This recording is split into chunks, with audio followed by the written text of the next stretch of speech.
문재인 정부는 진보 정권입니다. 진보 정권의 문재인 정부의 정책을 보수 정당인 자유한국당은 이 역시 국민을 위하고 국가를 위한다는 이유로 문재인 정부의 정책을 단 한 건도 찬성을 하고 있는 정책이 없습니다. 네, 안녕하십니까. 나쁜 정치, 꼼수 정치 깔끔하게 쓸어주는 아재TV 마산의 마산아재입니다. 바야흐로 2020년 이제 4월 15일 총선의 해가 다가왔습니다. 지금 대한민국은 민주당을 기준으로 한 범진보 그리고 자유한국당을 축으로 한 범보수로 이렇게 양갈래로 양진영으로 나누어져 있습니다. 이 두 진영은 이제 4월 15일 국민으로부터 이제 선택을 받아야 합니다. 현재 대한민국의 진보 보수 이 양 진영은 둘 다 국가와 국민을 위한 정치를 한다라고 주장을 하고 있습니다. 문재인 정부는 진보 정권입니다. 진보 정권의 문재인 정부의 정책을 보수 정당인 자유한국당은 이 역시 국민을 위하고 국가를 위한다는 이유로 문재인 정부의 정책을 단 한 건도 찬성을 하고 있는 정책이 없습니다. 그런데 둘 다 국가와 국민을 위해서 하고 있는 정책들이라고 이야기를 하고 있습니다. 그러면은 어느 한 진영은 거짓말이라는 거죠. 과연 오늘 이 두 진영 진보 보수 과연 누가 거짓말을 하고 있을까? 그 부분을 한번 2019년도 양 진영이 해왔던 행적을 한번 되짚어 보면서 거짓말을 하고 있는 진영이 누구인지를 한번 밝혀보겠습니다. 먼저 민부론을 주장하고 있는 보수, 이 민부론의 대표 키워드가 낙수효과입니다.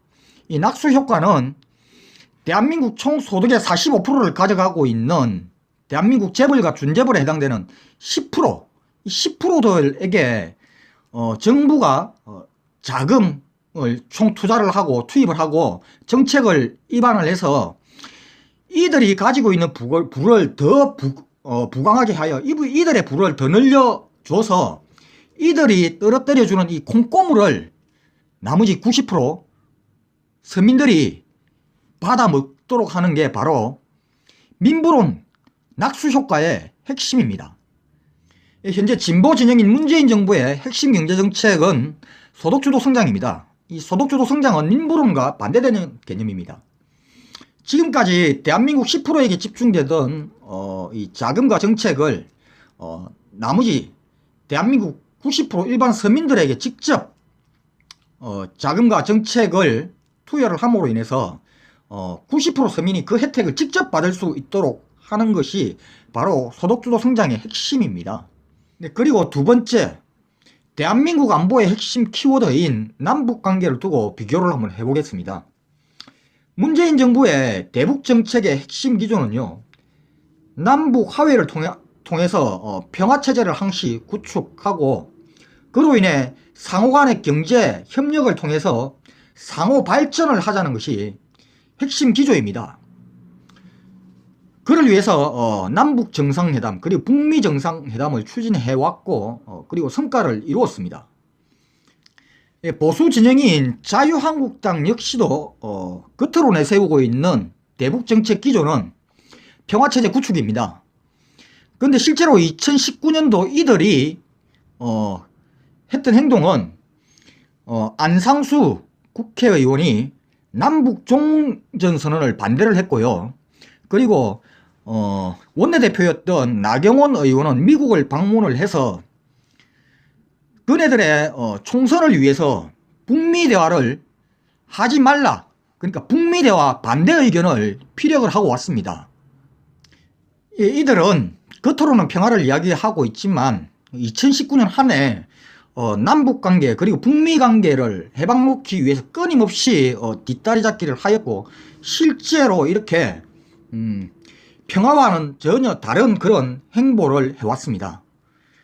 그리고 세 번째, 일본의 수출 규제를 통한 대한민국에 대한 무역보복 조치가 있었을 때 진보 진영인 민주당과 보수 진영인 자유한국당이 취했던 그런 스탠스를 한번 비교를 해보겠습니다.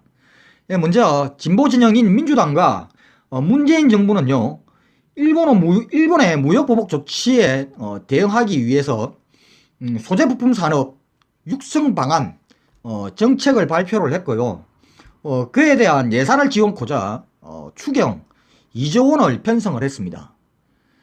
그 반면에 보수 진영 자유한국당은 이 추경 편성을 반대를 했죠. 무조건 일본과의 우호관계만을 주장을 했고, 정책과 예산 지원에 있어서 당론으로 반대를 했습니다. 그리고 네 번째, 국민 대다수가 요구했던 개혁 입법안에 대한 민주당과 자유한국당의 스탠스입니다. 다들 아시다시피 정부와 민주당은 자유한국당의 끈질기고 집요한 반대에도 불구하고 4+1이라는 그런 협의체를 만들었고요. 결국에는 공수처법과 선거제 개정법을 통과를 시켰습니다. 그에 반해 자유한국당은 국민들이 요구하는 이 개혁 입법안을 처음부터 끝까지 반대를 했고요. 그 반대하는 과정에서 국회를 내팽개치고 계속해서 장애투쟁을 했고, 그리고 결국에는 태극기 무대를 동원해서 국회 담장을 넘어 난동사태까지 벌였습니다. 그리고 이 개혁 입법안이 국회가 통과가 되자 또 다른 꼼수를 펼쳤죠. 특히 선거법 개정안에 대응하기 위해서 비례한국당이라는 그런 위성정당을 만들어 지금 현재 정당 등록을 추진을 하고 있습니다. 그리고 유치원 3법에 대한 태도입니다. 사립 유치원 재단들의 국고 횡령 그런 비리 사태가 터졌고, 이를 막기 위해서 민주당의 박용진 의원이 유치원 3법을 발의를 했습니다. 이 유치원 3법은요, 우리 유치원에 다니고 있는 이런 어린 아이들의 건강권과 그리고 교육권을 제대로 보장하기 위해서 회계 투명성을 높이기 위한 법안입니다. 그런데 자유한국당은 이 유치원 3법마저도 반대를 했습니다. 그 명목은 사유재산 보장 이런 이야기를 했었는데요. 결국에는 이 사립 유치원 재단의 이 이사장들의 주머니를 지켜주기 위해서 자유한국당이 나서서 이 한유총 이들을 대변하는 대변인 역할까지도 했습니다. 네, 이렇게 진보 진영의 민주당 그리고 보수 진영의 자유한국당이 지난 2019년 펼쳐온 정치 행보를 서로 비교를 해보았습니다. 누가 진짜 국민을 위한 정치를 하고 있고, 또 누가 국민을 위한 정치라고 위장을 해서 거짓말을 하고 있는지 충분히들 비교가 되시죠? 지금 자유한국당의 대표인 황교안 대표는 이번 2020년 4월 15일 총선 승리를 통해서 모든 것을 되돌려 놓겠다라고 이야기를 하고 있습니다. 경제는 재벌과 부자만을 위한 민부론으로, 그리고 안보는 남북 간의 갈등과 대립으로, 그리고 외교는 일본에 굴복하는 식민지 사대주의로, 그리고 개혁은 개혁 입법에 대응하는 꼼수 정당으로, 그리고 아이들을 위한 교육은 사립 유치원 재단주들의 주머니 채워주기로, 이렇게 되돌아가겠다라고 지금 하고 있습니다.